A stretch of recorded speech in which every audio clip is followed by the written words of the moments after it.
Welcome to week 9. Yes, you have made it to week 9.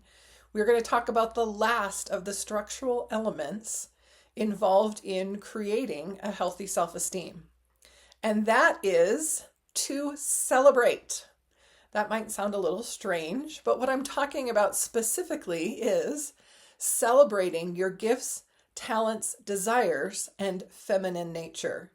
So pause for just a second and consider, has this been your relationship with your gifts, talents, desires, and feminine nature? Have you lived in a way that has celebrated them? So, not that long ago, I think it's been within the last year, I was over at another woman's in the ward. I was over at her house. There were three of us meeting. I think it was around ministering assignments.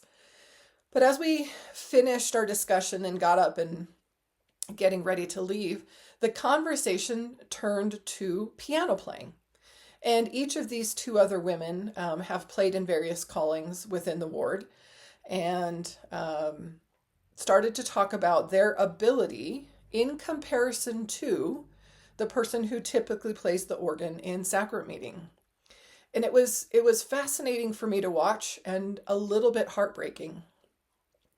They minimized and disparaged their ability.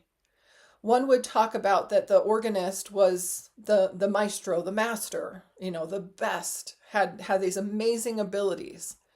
And then they would say, I'm like, maybe I've graduated from high school in comparison to this other person. And the next woman would say, if you've graduated from high school, then I'm in kindergarten. And they just went on, disparaging their gifts and talents, focused on comparing to someone else's and seeing themselves, describing themselves, talking about themselves as lacking. And it was really sad. And I think we do this a lot. I think as women in particular, we get caught up in minimizing. So why do we do this? Why do we have a tendency, especially as women, to minimize, to demean our gifts, talents, abilities, and feminine nature? And I think there could be a variety of reasons. I've listed some here.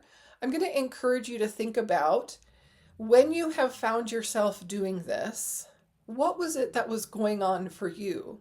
What was happening for you where you were minimizing or dismissing a gift, talent, desire, or part of your feminine nature? So could it be a lack of confidence? We lack confidence in our ability, and so we dismiss it or minimize it. Is it a false humility? Is there a part of us that thinks this is what we're supposed to do? I think there is an element of this in the LDS culture. As women, we're supposed to be meek and gentle and humble and focused on other people. And so maybe there's a fear of, it's prideful to acknowledge my abilities. Is it a strange way to feel better than someone else? Kind of backwards, right? But if I'm lower than, if I make myself lower than or less than, am I actually feeling like I'm somehow then better than other people? I don't know. It's one thought I had. Don't want to be seen as prideful, or don't want to be seen as conceited. And so we worry if I celebrate this, if I acknowledge how awesome this thing is about myself or how much I enjoy doing it, am I then seen as conceited or prideful? Or is there a fear of failing? If I actually acknowledge I have this talent, this ability, this thing that I love to do, what is the expectation then going to be? Am I going to be asked to use this ability in some way? Am I going to be given a calling? And so I don't really want to be seen. So I kind of hide out, or I don't want there to be an expectation about, my ability to continue to do this or to keep showing up. So these are just some of the thoughts I had. But I really want you, if you notice yourself doing this, what is it that's going on? What is it that's going on for you that you would minimize or dismiss? Start noticing this either in your own conversations or as you're talking with other people in your community or at church.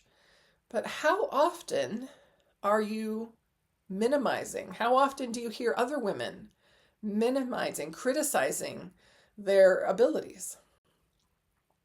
Okay. So here's what you're actually doing. If you're engaging in this behavior out loud or in your head, if you're engaging in this behavior, you are disrespecting yourself and you are disrespecting the Lord. And this will absolutely interfere with your ability to have and create a healthy self-esteem. So it's important that you become aware of just how you think about, how you feel about, what you say, what you express about your gifts, talents, desires, and feminine nature. So what about your feminine nature? How do we disparage or minimize our feminine nature? So we live, I'm going to use some generalizations here, but we live in a masculine world. We live in a world where masculine traits are the ones that are reinforced, are the ones that are seen as the correct or the better traits to have. For instance, if we just compare emotions versus logic, in our culture, in our society, which of those two things are thought to be good, are thought to be healthy, are thought to be what we're working for? It's the logic, it's the rational. And often as women, consciously or otherwise, we stuff down, we tamp down, we minimize, we ignore, we invalidate the value of emotions. So what's your relationship with your feminine nature? How aware are you of your feminine nature? Is it something that you value? Is it something you try to avoid thinking about? Do you view it as a weakness, something to overcome? What do you feel about your feminine qualities? So here is a list, and I'll include this in your worksheets, but here's a list of feminine qualities. Again, each of us is unique. Each of us is unique in our makeup, in our personality, in our feminine qualities. So we won't have all of these. We will have some of these, and we'll have some of these in very large doses, depending on our unique nature and makeup. So have you thought about, are you connected to your feminine nature? It was designed by God. It is something to be valued, not something to be dismissed or belittled. Okay, so here's the exercise I want you to start with. Start a list, and I use that word on purpose. I want you to start a list. I've divided your worksheet into these 4 different sections. Start a list of your talents, your gifts, your desires, and your feminine qualities. So look at and acknowledge, write it down. What are the gifts that you have, the talents? What are your desires, and what are your feminine qualities? And this is going to be an ongoing process, which is why I say in this exercise, you're starting this list.